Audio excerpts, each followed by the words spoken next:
Welcome to Feuding Foodies. How to play. An interactive game for 4, 6, or 8 players. In our game, players pair up as co-chefs and work together in a race to build recipes. To start, co-chefs sit across from each other.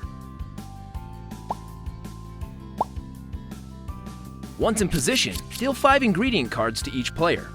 Place the remaining ingredient cards in a pile. This pile is called the ingredient pile. Place the recipe cards face down next to the ingredient pile. Now, deal 3 recipe cards face up in the center. Place 1 card face up from the ingredient pile into a new pile. The 3 recipe cards are referred to as the daily specials. The face-up ingredient card is the start of the trash pile. Now, each player should review their cards and the daily specials. After reviewing, each player trades 3 cards with their co-chef. Playing the game. The last person who ate is the first person who plays. The game then continues clockwise.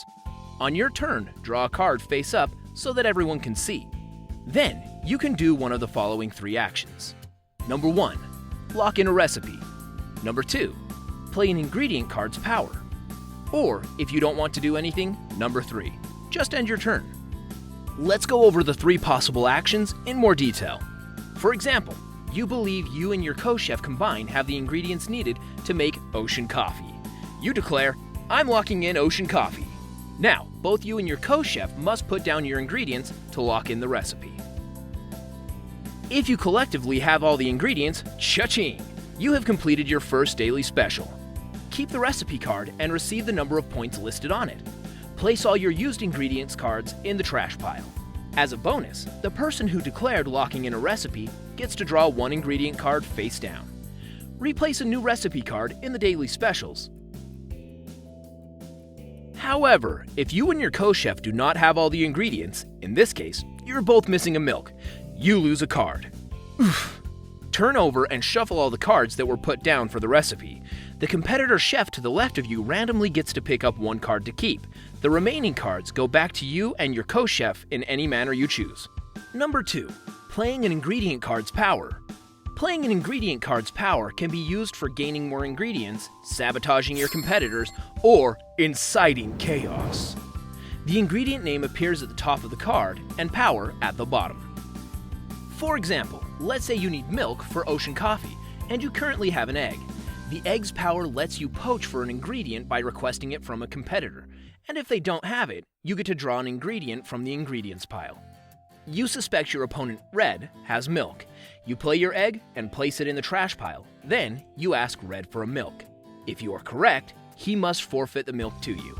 If he doesn't have it, you get to draw a card from the ingredient pile face down. All ingredients have different powers. Be sure to read them. Number 3, just ending your turn. After drawing your card face up from the ingredient pile, you can choose to do nothing and end your turn. Remember, the first team to reach points wins and ends the game. Special cards. There are 3 different types of special cards: chef hat cards, garnish and overseason, and wild. Some cards have chef hat symbols next to their powers. These cards can be played in or out of your turn and are very powerful. For example, if you try to poach milk from your opponent or anyone else can use an onion to block your action. This is a garnish card. Each garnish can add 1 point to a locked recipe. Each overseason reduces 1 point from a locked recipe.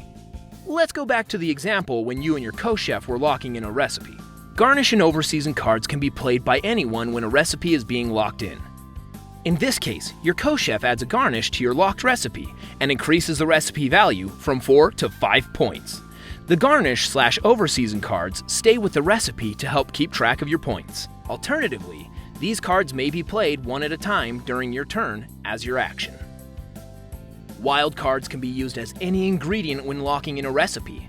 Although very powerful, wild cards, like any other card, can be stolen during gameplay. General rule: you cannot publicly ask a co-chef about their ingredients unless an ingredient power allows it. You are now equipped with all the rules to start playing Feuding Foodies. It's a mouthful of a game. Still have questions about the rules? Make sure to visit our website, www.feudingfoodiesgame.com, for additional clarifications. You know, before you shove someone in an oven and try and cook them.